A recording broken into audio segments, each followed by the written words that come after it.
Hello and welcome to Thrift Cart. In this video, we will be looking at printing sold slips and a report that shows which items have been left behind for future pickup.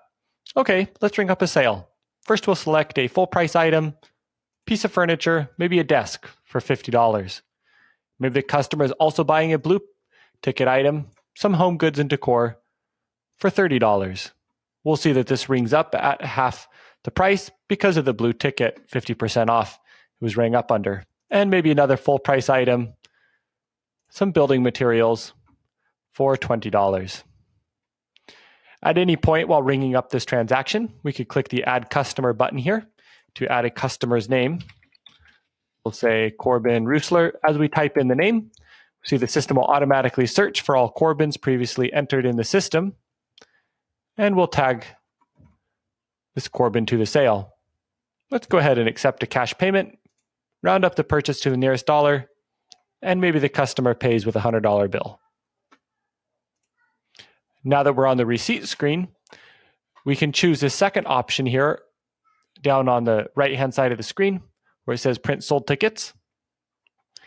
And we'll see that the system defaults with our purchase date, September 9th, our last pickup date. Based on your store's policies, in our demo account, we have a 3-day hold policy. It also pre-fills with the customer's name and phone number from having added this customer to the purchase transaction.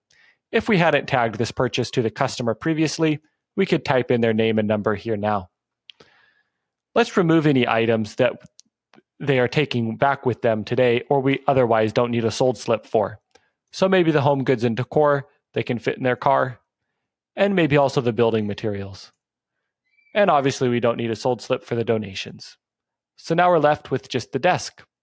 We will click Save Changes and Print, and Thrift Cart will print up to 3 copies of the sold slip from the same printer as the receipts are printed from. The first sold slip is an item copy. The next one is a customer copy, which contains your store's policies for items left behind. Maybe after the 3-day hold, you will return it back to the store floor for sale, or maybe you'll charge a holding fee of $5 per day or some other terms. You can have the customer sign this copy if you'd like. And the third sold slip is a store copy to keep up at your counter or in a file cabinet. This one also contains your hold policy and a line for the customer to sign. Notice the barcode on the bottom of each of these sold slips. When the customer comes back in to pick up these items, your cashiers can scan any one of these barcodes to mark the item as having been picked up.